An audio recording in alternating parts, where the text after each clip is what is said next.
ನಮ್ಮ ಜೊತೆ ಬಿಜೆಪಿಯ ಆರೋಗ್ಯ ಜ್ಞಾನೇಂದ್ರ ಅವರು ಇದ್ದಾರೆ, ಬನ್ನಿ ಮಾತಾಡ್ಸೋಣ. ಸರ್ ನಮಸ್ತೆ. ಸರ್, ಈಗ ಬಿಜೆಪಿ ವಿರುದ್ಧನೇ ಅಂದ್ರೆ ಸ್ವಪಕ್ಷದ ವಿರುದ್ಧನೇ ಯತ್ನಾಳ್ ಅವರು ಗುಡುಗಿದ್ದಾರೆ. ಅಂದ್ರೆ ಏನು ಸೋಮವಾರದ ಇರುವಂತಹ ಪಾದಯಾತ್ರೆ ಎಲ್ಲ ನಾಟಕ ಅಂತ ಹೇಳ್ತಾ ಇದ್ದಾರೆ. ನೋಡಿ, ಯತ್ನಾಳ್ ಅವರು ಏನು ಹೇಳ್ತಾ ಇದ್ದಾರೆ ಅನ್ನುವಂಥದ್ದು ಮಹತ್ವ ಅಲ್ಲ. ಇಲ್ಲಿ ಅನ್ಯಾಯ ಆಗಿದೆ, ಭ್ರಷ್ಟಾಚಾರ ಆಗಿದೆ. ಇದರ ವಿರುದ್ಧ ನಾವೊಂದು ವಿರೋಧ ಪಕ್ಷವಾಗಿ JDS ಮತ್ತು BJP ಇವತ್ತು ಹೋರಾಟ ಮಾಡ್ತಾ ಇದೆ.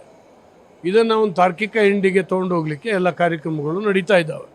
ಕಾರಣ ಇದರಲ್ಲಿ ಮುಖ್ಯಮಂತ್ರಿಗಳು ಮತ್ತು ಅವರ ಕುಟುಂಬ ಇನ್ವಾಲ್ವ್ ಆಗಿದೆ. ಯಾರಿಗೋ ಇಟ್ಟಂಥ ಸೈಟ್ಗಳನ್ನು ಮತ್ತು ಮೂಡಾದ ದೊಡ್ಡ ಆದಾಯ ಬರುವಂಥ ಸೈಟ್ಗಳನ್ನು ಇವರು ಎಲ್ಲೋ ಜಮೀನು ಕಳ್ಕೊಂಡಿದ್ದೀವಿ ಅಂತೇಳಿ ಹೇಳಿ ತಗೊಂಡ್ರೆ ಇದು ನ್ಯಾಯ ಹೆಂಗಾಗುತ್ತೆ? ಕಾನೂನು ಅವರಿಗೊಂದು ಬೇರೆಯವ್ರಿಗೊಂದು ಆಗಲಿಕ್ಕೆ ಸಾಧ್ಯನೇ ಇಲ್ಲ. ಆದ್ದರಿಂದ ಇವತ್ತು ಅವ್ರಿಗೆ ಜಮೀನು ಕೊಟ್ಟವರು ಕೂಡ ದಲಿತರು. ಹಾಗಾಗಿ ಅವರ 3 ಜನ ಮಕ್ಕಳು ಇವತ್ತು ಕಂಪ್ಲೇಂಟ್ ಮಾಡ್ತಾ ಇದ್ದಾರೆ, ನಮ್ಮ ವಿನಃ ಇಲ್ಲದೇ ಅವರು ತೊಗೊಂಡಿದ್ದಾರೆ ಅಂತ. ಆದ್ದರಿಂದ ಇವೆಲ್ಲವೂ ಕೂಡ ಕಾನೂನು ತೊಡಕಿದೆ ಮತ್ತು ಬೋಗಸ್ ಎಲ್ಲವನ್ನೂ ಕೂಡ ದಾಖಲಾತಿಗಳನ್ನು ನಿರ್ಮಾಣ ಮಾಡ್ಕೊಂಡಿದ್ದಾರೆ. ಬಹಳ ದೊಡ್ಡ ಇಶ್ಯೂ ಇದು. ಕರ್ನಾಟಕ ರಾಜ್ಯ ಜನ ನಿರೀಕ್ಷೆ ಮಾಡ್ತಾ ಇದ್ದಾರೆ. ಭ್ರಷ್ಟಾಚಾರ ರಹಿತ ಆಡಳಿತವನ್ನು ಕೊಡ್ತೀನಿ ಅಂತೇಳಿ ಹೇಳಿ ಚುನಾವಣೆಯಲ್ಲಿ ಹೇಳಿ ಅಧಿಕಾರಕ್ಕೆ ಬಂದಂಥ ಈ ಕಾಂಗ್ರೆಸ್ ಸರ್ಕಾರ ಸ್ವತಃ ಮುಖ್ಯಮಂತ್ರಿಯೇ ಇನ್ವಾಲ್ವ್ ಹಾಕ್ಕೊಂಡು ಭ್ರಷ್ಟಾಚಾರ ನಡೆಸಿದ್ದಾರೆ.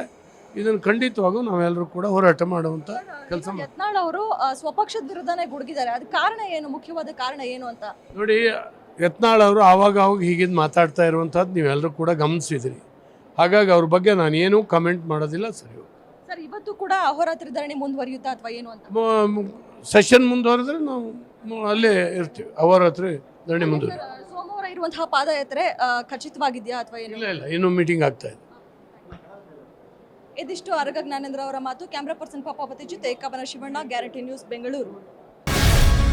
ಗ್ಯಾರಂಟಿ ನ್ಯೂಸ್, ಸುದ್ದಿ ಖಚಿತ, ನ್ಯಾಯ ನಿಶ್ಚಿತ.